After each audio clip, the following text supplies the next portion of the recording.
everyone. I am Lipun and I am with Dr. Abhiroop Chowdhury, who is our dean. Thank you, sir, for doing this. While I was looking for colleges and courses, I got your number from internet and I called you, and you have spent a good time about explaining the course, the field options, all those. And I want who are looking for course around environment. I think you are the better person to help them out. So I had some setup questions I to ask you that most of them have similar. So let's start with the courses that you teach and your field that you work on. So thank you, Lipun. First of all, a wonderful introduction, and yes, I still remember that day when I received your phone call, because that given me idea that yes, people do also try to find interesting course in LinkedIn as well, because I think you got my number from LinkedIn. So that being said, I am an environmental scientist by training. I have worked extensively in different wilderness areas across India. Though my specialization, I will say, it is mostly in mangroves. I try to look into how mangrove can be restored, how blue carbon can be sequestered, and in another part of my research is a little into pollution. I try to see that how pollutant can cross over different ecological space and cause problems in both human health and also in trophic transferring to different trophic levels and ecosystems. I worked in different parts of India. I have worked extensively in Indian Sundarban about for 15 years, long years. I have worked in my postdoc was in Kutch mangroves, trying to understand that how different anthropogenic stressors and climate change stressors are impacting the different plant types in the Kutch region, which is a very unique ecosystem as well. I worked with mostly most of the coastal region of India, and over a period of time I also worked with in Western Ghats. I worked in northeastern part of India, particularly Kaziranga and Manas and Buxa Tiger Reserve. So over the period of time I tried to address the primary issues of environment and tried to give a sustainable solution through different implementation projects. So we know that you have studied and worked in IIT Dhanbad and IISc Bangalore. What were the topics you had a research in those universities? Well, in IISc Bangalore, I have the opportunity to get involved with Center for Ecological Sciences, where I tried to see that how mangrove biodiversity is changing across India due to different stressors, which is not limited to climate change, but yes, climate change does play a very important role there as well, and also because of the increasing salinity of surface water. In IIT, I was pursuing my PhD as a full-time PhD scholar with Ministry of Human Resource Development Fellowship. So I qualified the exam called GATE in life science and later in ecology as well. And with that fellowship, I was trying to ask a question, that is how pollution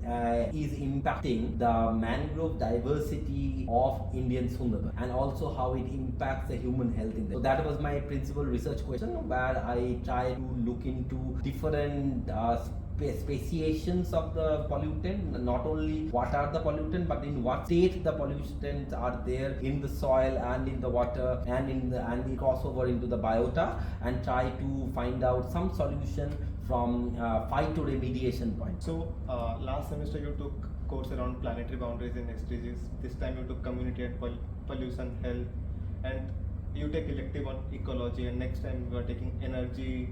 So what are the other courses that also you take in our batches? I take courses such as you rightly mentioned, I take a course called Planetary Boundaries and Sustainable Development Goals, where I make the student orient themselves with sustainable development paradigm. I also make them understand the UN, that is United Nations Sustainable Development Goals, and how UN Sustainable Development Goals can be put into regular decision making, and how we can integrate that into a regular decision making, and also the environmental policies and plan. I also talk about planetary boundaries, which mostly we are over exceeding because of over exploitation in different areas, and how we can understand planetary boundaries. Apart from that, I take such as pollution and community health, something that is very similar to what I have done in my PhD, trying to understand how pollutant cross over the different environmental matrices, for example, from air to water, from water to soil, from soil to the biota. And I also try to make students orient themselves with the new knowledges that are there in the pollution and community health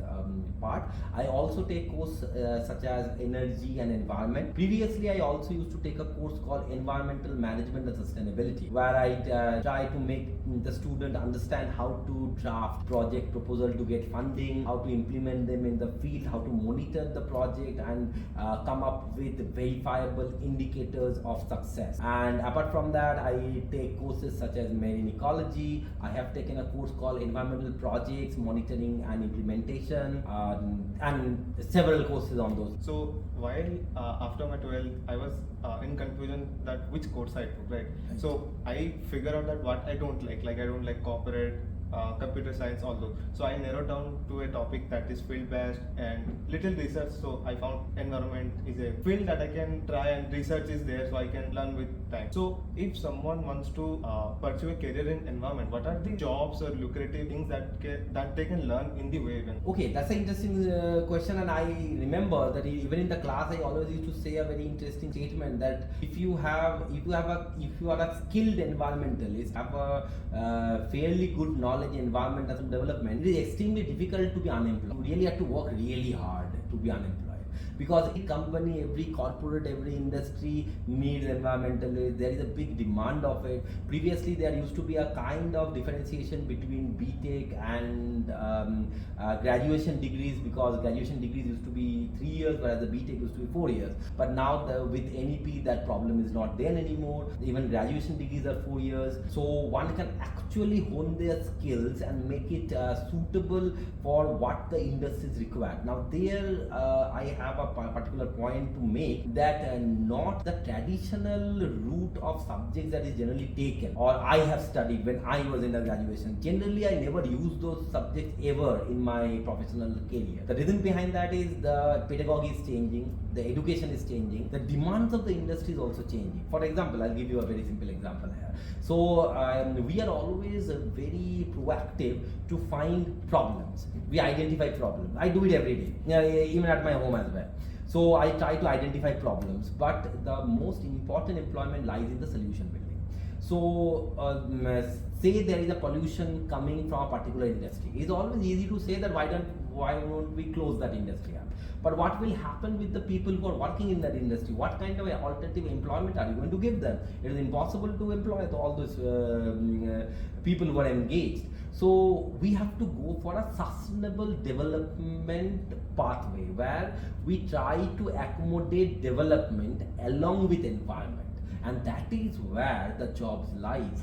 And if somebody has a skill set to give the solutions, I don't think that job is ever a problem. There are many sectors, as I already mentioned, every industry needs environmentalists and sustainability managers. Every corporation needs it. Even a small business ventures need it. So everywhere there is an option to work as an environmentalist. There is a big growth of almost above 200% growth in ESG sector, where actually people can go and work. There are huge growth in energy and renewable energy sector. Well, there is a dearth of experts who can give solution to the problem. Like India has we have committed to go net carbon neutral by 2070, but still most of our energy actually comes from thermal power plant. So what is the solution? How I can give a solution which will not make the company lose the profit, but I am going to save the environment and cut down emission as well. That is the solution. So if you have the solution, yes, there are corporations who are very much ready to take you up. So that's so jobs are everywhere. Jobs are even internationally as well.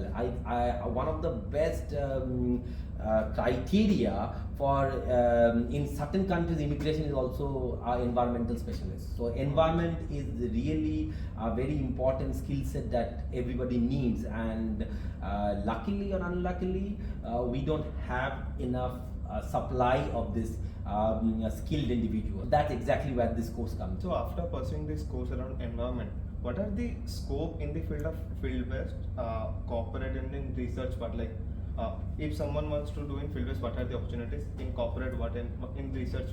So I will try not to segregate between field-based and general one. The reason behind that is very simple. I always believe that if somebody really want to change or bring change into the society, yes, field-based orientations are required. And so there are a lot of jobs. In field, there is a job article which is called environmental impact assessment. In environment, every new industry that need to be set up, it has to have an environmental impact assessment clearances, and an environmental graduate can easily do that. There are in corporates, you have environmental managers, you have sustainability managers, which are very less known and not much focus at all. That's the reason why the name of the course is not environmental studies or environmental science like in a traditional university, but rather it is environmental sustainable development. The reason behind that is there is a big demand for sustainability experts who can actually help a company gain sustainability and incorporate UN SDG goals 1 to 17 in their regular planning and annual planning and reduce their environmental risk in the process. So there are a lot of jobs available. ESG firms are there, consultancy firms are there. You can even work in government, helping government to develop policies related to environment and sustainable development. One can work in different corporations. One can even work in think tanks that try to find solutions for environmental problems in a cheap way, in an economically friendly manner. So that also is one of the job options. There are job options of startups. We have students who have done their own startups and were very successful. So and in environment, yes, there is. I mean, you don't have to think of a very novel idea. Any idea you think is a startup idea, because there are no business or less number of business in that particular field. Yeah. So the jobs and the opportunities are endless. So we are studying the course in BSc Environment and Sustainable Development, but how does the course in BTech in Climate Change or BTech in Environment and Science will look different from our course? So first of all, BTech will have a lot of traditional subjects that we rarely use. For example, I'll give an example. Like for example, engineering mathematics. Generally, you would be made to learn to derive equations, page-long equations of calculus and all, which later you will get to know that you can actually do this very easily if you put it in a software package called R. So you just have to put the data and the R will do everything for you. So yeah, there are many other Python-based software systems that can do that. So maybe it was relevant some 10 years or 20 years, I will say, back. But now the relevancy of these courses are very less. So we do not waste time on focusing on this. We do teach science. If somebody is going to a BSc vertical, and even if somebody is going for a BA vertical, they also have to take some foundational courses where a BSc student have to learn some social science related skill sets, because this is exactly where the job lies. The job don't much is there in the science or arts background. It is in the intersectionality between arts and the I'll give an example. Say for our environmentalists who have experience or know the science part, still they have to convince the local population or the industry to implement them. So in order to do that, you need finance, you need economics, you need policy. So yeah, we made it a part of our core curriculum from the day one. So in the foundational modules, BA and the BSc student both have to learn science-centric courses as well as social science-centric courses. But we do not give courses such as chemistry 1, physics 1, mathematics 1, because that means I'm losing an entire semester of teaching something that a student will never use. So if some chemistry is required, I generally take the course of pollution and health because I am a pollution expert. I generally teach the chemistry while in the course of pollution and health only, and I think you also taken that course. I don't think you find any difficulty in understanding the chemistry without deriving the Carnot cycle for things. So that's exactly what the ethos. Why our courses are very interdisciplinary. Like in first semester we had a course in law, environmental laws, and social aspect like ethics and social perspective around environment, and like engineering subjects like we will learn in GIS, and science like your subject pollution community. Like why it is so interdisciplinary, like we are covering very broad. Because the subject is interdisciplinary, and that's exactly what NEP also says. NEP says that a student should have the opportunity to take any subject they feel, because there is this siloed way of education is never employable or increase employability for any individual. I'll give you an example. For example, if the scientists are not working with lawyers, how it is possible to produce a policy which is both scientifically accurate and legally applicable? So that means a student has to learn the skill set of both science and social science. I am a scientist. I have worked extensively in social science area. I have implemented projects in Indian Sundarbans where I have made green livelihood ventures with 2,100 families, just vulnerable families in Indian Sundarbans, in a very remote corner of the Sundarban called Sajj area. So I am a scientist, but I have learned social science, and I have to learn social science when I implement it. So when some implementation need to be done, similarly a social scientist also have to know about science in order to implement policies. For example, if I am saying that something is polluted, I need to know what is a pollution. People who stay near mines, metal mines, there the concentration of many metals are very high. That don't mean that everybody dies of cancer, right? The reason behind that is the pollutant may not be in a form, a chemical form that can cause damage to human health. For that you need to know science. So, but when you know science, then what you are going to do? You are going to give a solution. That solution may come from a policy level process, or the solution may also come from an interdisciplinary science and policy level interface. So that's why the courses in this particular domain is going to be interdisciplinary, so that we can increase and maximize the employability options for the students. Many of our students actually go for ESG firms. Yeah. Many of them got employed in consultancies that work on carbon credit markets. So if I only am going to teach a particular type of subject, they will not get the enough skill set to be employed by these companies. Because always remember one thing, when some company is employing you, they are not going to employ you because they want to give you training and make you learn. You are supposed to learn it from the day one, because they are going to pay you for that, right? Yeah. So that skill set we have to approach through an interdisciplinary standpoint. So here we have a thing called cross electives, like after first year we are given an option. So why it is important and how it will help us, like choosing courses from different schools? So first of all, there is something called minors, and that is something that has been noted in NEP guidelines. So every student will get the opportunity to select a minor of their choice, and the choice is open. Anybody can take any courses. JTU make it possible for the student to get this kind of courses as they want. So each semester, around 500 electives are floated across the universities, and anybody can select any course of their choice. Yeah. So I talked to many of my friends who are there in other colleges, right? So the internship thing is not compulsory for them, and it's like in third year or fourth year you should do internship. It's not mandatory to do from the first year. Why you have made compulsory for us to get do internship and get credits for that, and how you make sure that in a career prospect also it will help in the way? So if somebody is coming to me and asking a question, which is a very common question and a very relevant question as well, that what job I am going to get after completing this graduation degree, then the question is that how do you know where you want to work with and where you want to work? Environment is a big field. So internship make you understand what field you have the expertise and what expertise you need to develop over the period of time. And it also make you understand how to apply your theory in the field level. Yeah. Now environment is a very practical oriented subject. It is not a very traditional type of subject where we only talk about theories. We are actually trying to give solution to many problems of the world, and along with the many problems that industries faced when they try to apply environmental or green principles, green processes. So one have to know how they can apply their thinking. That ultimately everything is thinking. How they can apply their thinking mechanism, their knowledge, their wisdom to reach this solution. So how can they do that if they are not exposed to the real life? That's why I make internship compulsory in this subject. In other subject, maybe it can be optional one, but in case of environment and sustainable development, there is no chance that our internship can be optional. One have to go into an industry and work, and they don't have to work in order to get that. We have Office of Career Services who help them to get the internship of their requirement. And sometimes it also opens the student up to interdisciplinary work as well.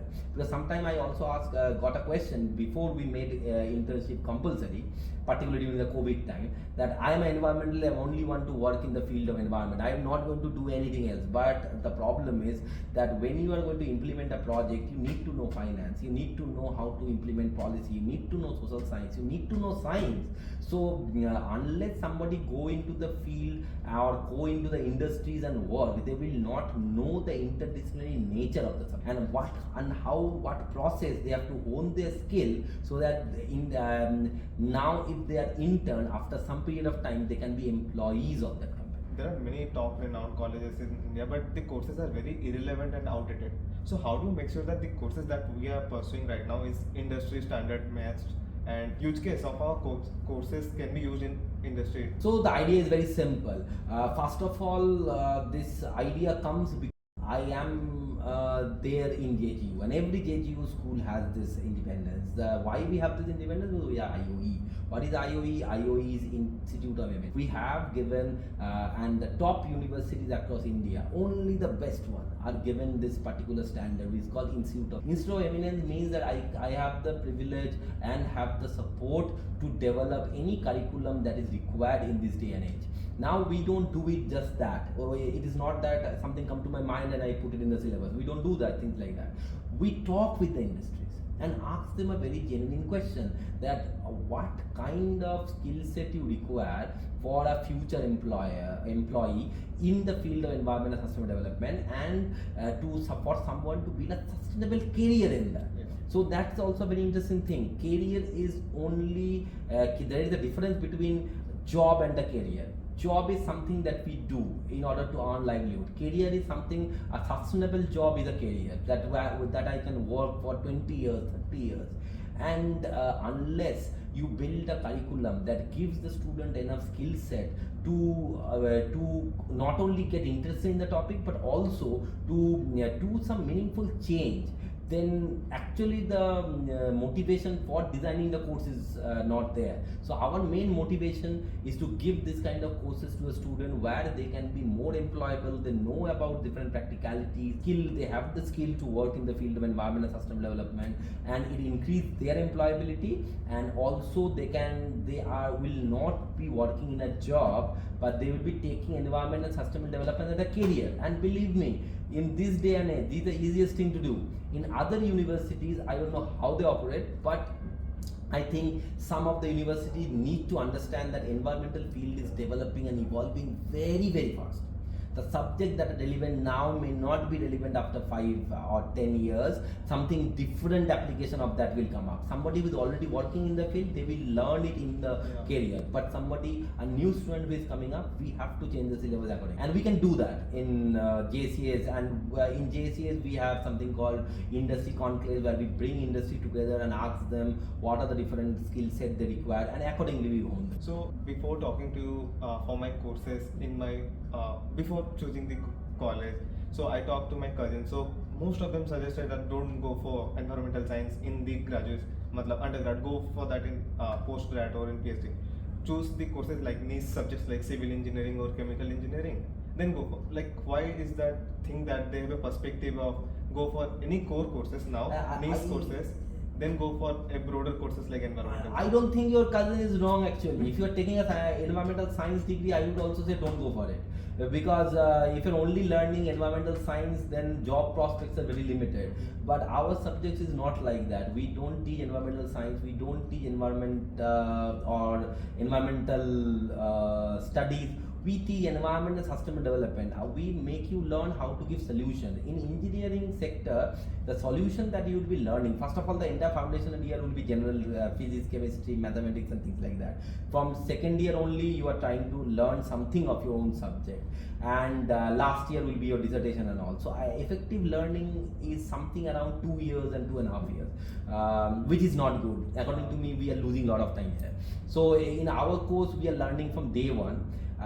When a student goes to fourth year, they already have enough skill set to do a dissertation of 12 credit or an independent study module, and try to think that how they can fit into the job market, and whether they need a job or they want to do a research. These kind of options should come up. So for that, our course is environment and sustainable development, which is very much equivalent to any other degrees in technical degrees. and I will say better than any technical degrees, because as a civil engineer you will only know how to build the built environment, or how you can modify the built environment. As an environment and system development expert, if required, you can also work in the company that funds these builders, right? Because you will also have the skill set to know all other different verticals, which is difficult for an engineering syllabus to accommodate. I'll not say engineering syllabus need to be improved, no, not that much. I will say they cannot accommodate in a civil engineering course, or say a chemical engineering course. How is it possible a teacher will teach you environmental social governance?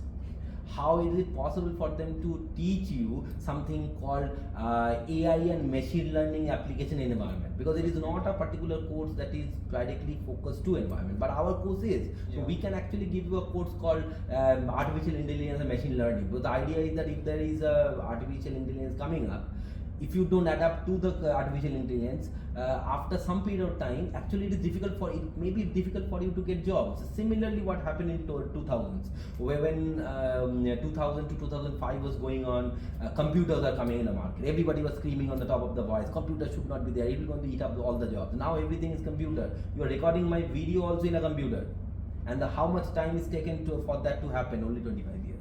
So if AI is now, it is going to stay instead of be aversive of it. My idea is, why not I make my student learn how to use AI and algorithm to prepare AI. That will make them more employable in the market, right? So instead of being fearful and being traditional in the curriculum makeup, we should be more accepting the changes that is happening and hone the curriculum as per the need of the industry and the hour.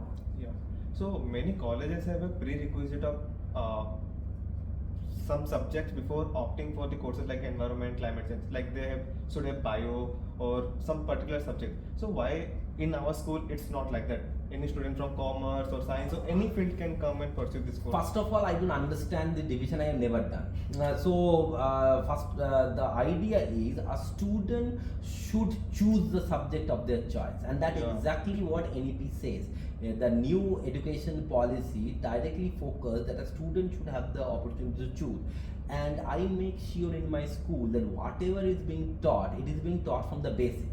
And it is not dependent on the subject. Maybe some student coming from the sciences, I can make a rule that okay, somebody need to have biology and science to come to environment, but that person hasn't taken any policy level courses in their school standard or 11 or 12 standard.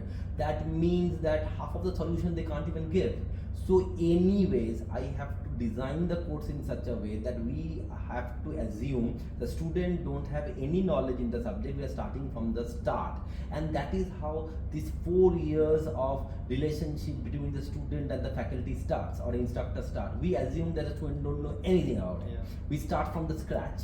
So anybody who have not even heard of the word chemistry will learn enough chemistry to make them employable and work in the field of environmental sustainability. They are not required to know very deep level quantum chemistry or something like that, because that is not required in the environment. So why should I make it a prerequisite that students have to learn all this and come to me? Where that means that my school is, if I make this rule, that means that I am not capable enough to teach a new subject to my student, which I don't believe it is. We have faculties from different disciplines. I myself work in ecology, mangrove ecology, geochemistry and pollution. We have experts who are expert in water policy. We have experts who are one of the topmost 2% of the most cited authors in ecology. We have faculty who are expert in disaster management, who are expert in GIS remote sensing. I think we are the very rare courses where GIS and remote sensing is taught to a undergraduate student in the second year. It is a compulsory course. One have to click in order to get that. Same, they also have to learn data science, be it arts or science. It is doable. It is, you are doing it. All other students are doing it, and it is very easy to do. It don't give any stress. So why would I exclude a student just because of what subject they have learned in the 11th and 12th standard? What is the difference between, is a career perspective also in BA and BS? So the difference lies in the technical field. So in a BA, the focus will be more on policy level out and application oriented output that depends on policies, different frameworks, legal frameworks. Whereas in case of science, it will be more on understanding the scientific aspect of it, like what is happening happening to the environment from a scientific standpoint, from what is happening to the soil, what is happening to water, what is happening to environment, what is happening to the human health, and then learning some skill sets in science which is more towards understanding the technical aspect of the topic, whereas in the arts, learning how to work with the communities and get a policy level out. Both the subject, both the pathways have equal opportunities in job, and most of their jobs are cross connect. Our student can also work in many of the topics that has a cross connection of science in it, and vice versa. So as I know that like our batch is limited students and our seniors have like almost the class strength was similar. Why you have made sure that like we have limited numbers of seats in our courses? I think environment and sustainable development is totally a different type of subject. It is a more practical based subject. It is a more applied based subject, and we have to teach a lot of things coming from science and social sciences. Now the problem is, if I increase the batch strength, it may be difficult for the faculties to handhold the student. We have certain process in the school. Within 2 weeks of the joining of our classes, student will get a mentor. The mentor will be a faculty mentor who is always going to handhold the student and help them through their journey in this particular course. So it became a little difficult if the student strength increased from 25 to 30. That's why I try to keep it between 25. So if someone have made their mind, okay, environment is the thing I want to pursue. So why Jindal? Like what different Jindal will provide them not in terms of only BSc course around environment, other things that like electives, cross electives, minors that our school provides. Like Jindal has a very unique process in two ways, which is unique than any other university in India. One is the international. Most of our students are already there. We have to understand that 3-year graduation was the norm till 2023 batch. 2023 batch onwards has become the 4 years. So most of our graduates are 3 years graduates. So they actually got into masters in different places across the world because JGU or Jindal has a direct MOU with them. So before even their result was out, they are actually been applying for positions and getting positions in different foreign universities. There are study abroad programs where a student can select their places to go, where they want to study, and get semester exchange in the process. A student has the opportunity to go for the short-term exposure program. Not only like the reason comes, particularly being an environment school, why a student will only go to a particular set of country. We also make it available for them to go to countries which are very unique environmentally. For example, say Indonesia, Philippines. They can go and they don't have to stay there for a long period of time. 2 weeks, 3 weeks, they will get the understanding of the environment there, come back. This increase the network capability of the student. One of our first year student actually gone to a UNITAR program, UN program in Geneva, and directly gone to the UN centers and stayed and for about 2 to 3 weeks and came back. We have in our 2023 batch, we have 5 students who are UN Millennium Fellows. Yeah. They actually have cracked one of the most competitive campus processes, and they got selected in UN Millennium Fellowship, where they try to implement sustainable changes within the campus. So this kind of process are only possible because of the kind of networks that we have built over the period of time and a kind of international connections JGU has. JSES, Jindal School of Environment and Sustainability, is a school of Jindal, OP Jindal Global University. So we are the beneficiary of all the good connections that JGU has built and the reputation that it has built in this domain for the last so many years. Thank you, sir. We have run out of all the questions, but if anyone gets any doubt, I will reach out to you and hope you will help again the way we did. Definitely. Thank you, sir. Thank you. Thank you.